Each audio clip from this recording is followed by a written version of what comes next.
xasuusinaya haddaad nagu cusub tahay please nagu soo biir oo subscribe saan haddaad nala joogtayna we are family thanks for the support. arrinta badda waa arrin loo baahnaa baarlamaankan in la hor keeno dawladdu ay fikirkeeda iyaduna baarlamaankan ay ka caddayso.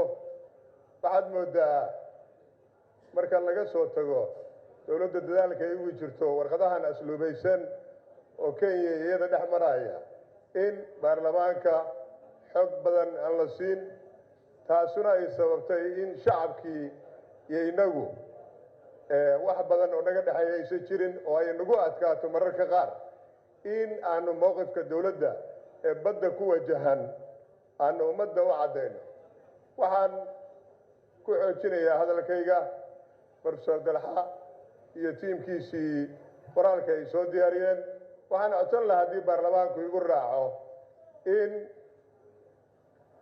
xukuumaddu ayna hor timaado prime minister Khayre uu hortayada yimaado mowqifka dawladda oo aan ku jirin laablaab iyo diblomaasiyiin siyaasadaysan inuu baarlamaanka ka hor akhriyo ee uu micnaha noo sheego mowqifka dawladda si aanu shacabkayaga annaguna markaan la hadlayno u bandhigno. maalin haddaad xusuustaan Kenya ama madaxweyne ilaa Biyotoni ilaa baarlamaan waxay go'aansadeen inay arrinta badda geed dheer iyo geed gaabanba u fuulaan.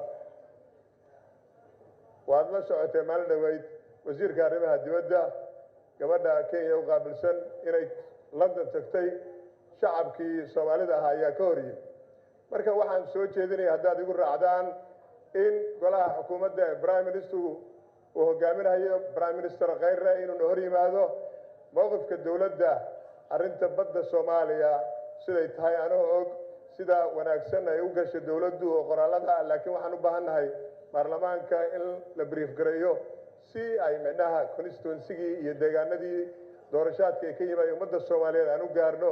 waxaan ku xasuusinayaa haddaad nagu cusub tahay please nagu soo biir oo subscribe saan haddaad nala joogtayna we are family thanks for the support.